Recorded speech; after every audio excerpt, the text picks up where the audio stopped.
يا هجسي من لا يعزك خله خاطر كلاد روض العلامة فاني في حفل الربع هاجا بدعك كله ما عاد عقب اليوم يوم ثاني وان قلت البنجه ولي جا في حله طيب النشام الغنى يحداني طيب النشام الغنى يحداني يا مرحبا بمشرفين الحله والقلم من قلبي وصدق لساني في حفل المر وين القنا والسله خيالات الحرشه اعزاز الشاني اهل المكان اللي يظل الظله ستر البني ومزبنين الجاني ستر البني ومزبنين الجاني يوصل الكاب اللي ضوت مختله تمشي يونا طرقاه بسير واني تفرح بها داد جانبها قله وارواحها دون الفخر مجاني تفعلها والعب يا راعي الهله في طاريه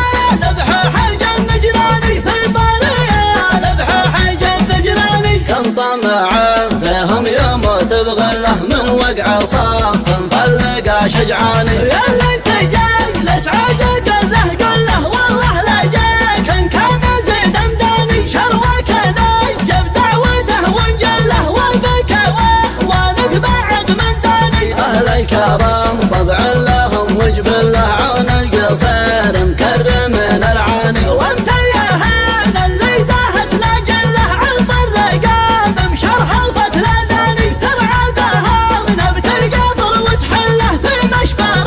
زمن وقع اشبه زاني كم خياعا في ضدهم والذله من العراق الى حدود عماني يا ابو حمد جاك الجواب وفله والعب طرق والعبر بده ثاني واختار من كثر الكلام وقله ما عاد عقب اليوم يوم ثاني يا هجسي من لا يعزك خله خاطر كلاد روض العلامة فاني في حفل الربع هاجا بدعك كله ما عاد عقب اليوم يوم ثاني وان قلت البنجه ولي جا في حله طيب النشام الغنى يحداني طيب النشام الغنى يحداني يا مرحبا بمشرفين الحله والقلم من قلبي وصدق لساني في حفل المر وين القنا والسله خيالات الحرشه اعزاز الشاني اهل المكان اللي يظل الظله ستر البني ومزبنين الجاني ستر البني ومزبنين الجاني يوصل الكاب اللي ضوت مختله تمشي يونا